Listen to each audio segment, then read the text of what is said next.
I will go on record and say Lil Wayne is the greatest rapper alive today. And I mean November the 28th, Saturday, 2020. And I'll tell you why. Then I'll get to this album review of No Ceiling 3.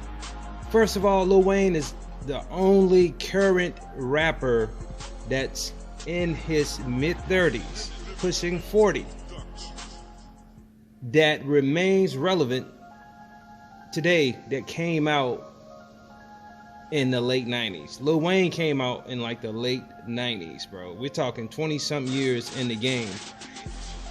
Yeah. Now, also what makes him the greatest rapper alive is that he is the only rapper today that's living that could actually transcend and fit right into today's wave of music, meaning mumble rap, because he helped created that shit. So in some of his lyrics, some of his bars he put on No Ceiling 3 is that he is the OG to all you niggas because you all are his sons, which means he's fathered all your styles. This auto-tuning that you hear Future, that you hear Young Thug, that you hear NBA Youngboy in every song, Lil Wayne made that shit hot. Probably the biggest auto-tune single was Lollipop off of the Carter 3, which Lollipop sold 1 million copies by itself, the single. Now, Lil Wayne is the greatest. And when I say bars, No Ceiling 3 has bars galore. I mean, this man, I don't give a damn when he wrote these songs. If they are old, that just proves how way ahead of his time that he is with his bars. I mean, this shit is fire, fire, fire. Now, he just released the third mixtape, No Ceilings, this Friday. It's hosted by DJ Khaled. And I'll tell you right now, bro, this album is from top to bottom lit as fuck because it has all this energy in it. It has so much rhythm, the different flows, and not just that. This nigga actually collabs with some of his enemies. Like Young Thug is on here, that song. But when you get Drake and Lil Wayne together, that shit gives you like them '09 vibes. And that song BB King is so fire. DJ Khaled bring that shit back like 2 or 3 times.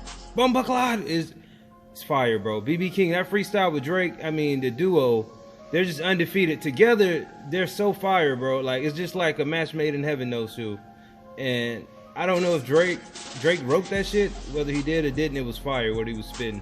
Because Drake does have a delivery. People don't understand his delivery is what makes him more different than anybody. He knows how to deliver those bars only like a Drake could. So yeah, and you hear the fans saying that what Wayne did to that takeover beat was incredible.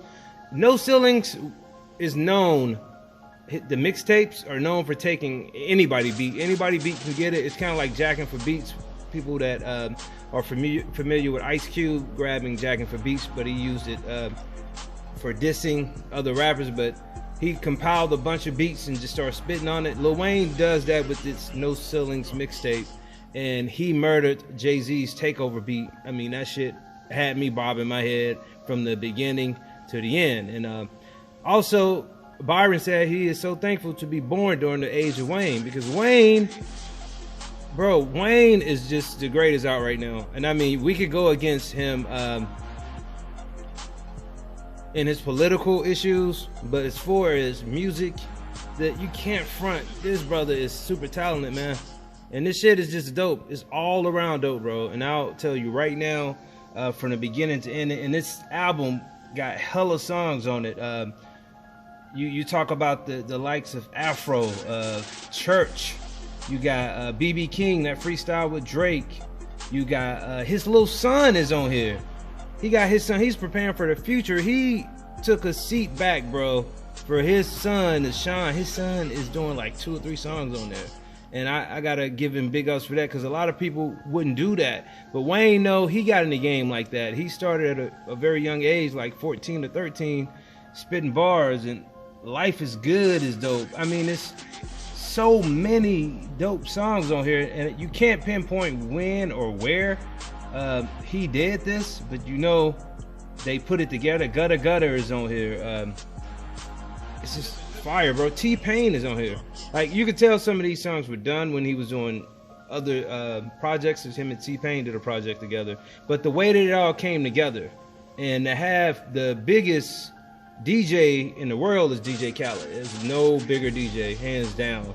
The most popular DJ is DJ Khaled. To just host your mixtape says a lot for the respect that Lil Wayne gets out here. And hands down, man, there ain't one rapper. I mean, I thought about it. I was like, Kendrick probably is the best rapper of this generation. But alive, he's not a better rapper than Lil Wayne overall. Lil Wayne could adapt to, this nigga could adapt to any style, any environment. You know, you never seen that like that. You can hear his bars, his metaphors, and he created all this shit. Like, he's the OG, like he said, to all of this shit. He started mumble rap. His mumble rap just makes more sense. He could mumble and have some bars by that shit. He's not just mumbling some bullshit. So this nigga could mumble rap. This nigga could go to a 90s flow. Then he would come up to a mid 2000s flow. Only lyricists and real rappers know what I mean when I say flows. And he know how to get on a drill cadence and just ride that shit. Like, this man, because he's a musician as well, he understands how to put his bars in a certain way. You know, Wayne plays the guitar, and I heard he does a lot more in the studio. But shout out to Lil Wayne for No Ceilings 3 being a 5 out of 5 in my opinion. That shit is fire as fuck, bro. And if you ain't hear it, I suggest you put your ears on that, because it's one of the best albums of 2020, and I needed to hear some fire ass music, and Lil Wayne delivered. Subscribe.